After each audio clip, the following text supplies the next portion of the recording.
Very good afternoon to everyone. Welcome back once again. Today I will teach you a English story. इस कहानी में क्या है, एक बच्चा स्कूल जाता है पढ़ने के लिए। वह दूसरे बच्चे का स्कूल में एक किताब चुरा लेता है और ला करके अपनी माँ को दे देता है। माँ उसकी डांटने के बजाय उसकी शाबाशी देते हैं, उसकी चालाकी पे, काम पे।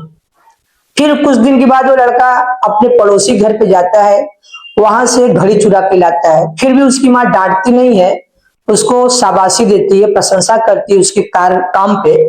तो ऐसे ऐसे वो लड़का क्या धीरे धीरे उसका मन और बढ़ जाता है, वह एक कुख्यात अपराधी हो जाता है, डकैत हो जाता है, ढेर सारी चोरी करने लगता है। तो अंत में क्या होता है कि वह पुलिस उसको पकड़ लेती है और उसको मृत्यु की सजा दे देती है। तो उससे पूछा जाता है कि बेटा बताओ तुम्हारी अंतिम इच्छा क्या है। मरने वाले से पहले पूछा जाता है कि बताओ तुम्हारी अंतिम रजा क्या है। तो लड़का बोला कि मैं अपनी माँ से मिलना चाहता हूँ। माँ बड़ी खुश हो जाती है कि हो सकता है कोई राज की बात बताए लड़का। और जब लड़के के पास उसकी माँ जाती है ना, तो लड़का क्या करता है, अपनी माँ का कान काट लेता है। तो माँ गुस्सा हो जाती है, उसको उसके नाम से पुकारने लगती है, जैसे घर में कोई बच्चे का नाम रहता है। तो बेटा बोला माँ यह सब तुम्हारी वजह से है। अगर मैं पहले दिन जो किताब चुरा के लाया था, अगर आप मुझे मारी होती, डांटी होती, तो आज मेरा यह नौबत नहीं आता, आज मुझे मृत्यु की सजा नहीं मिलती।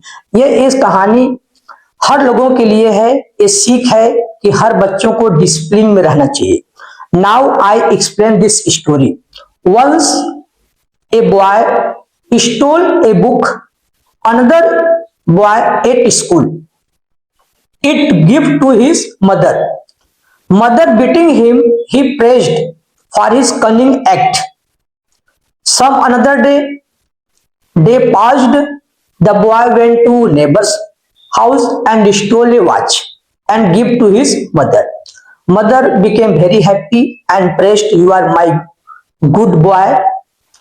And is in course of time passed and he became a famous dacoit. At last, the police arrested him and he was caught by a sentence to death. The police asked to the boy, "Now you tell me what is your last wishes?" The boy replied that, "I wish to say something in secret to my mother." Hearing this, mother became very happy and she close to the boy and the boy bit off her ear.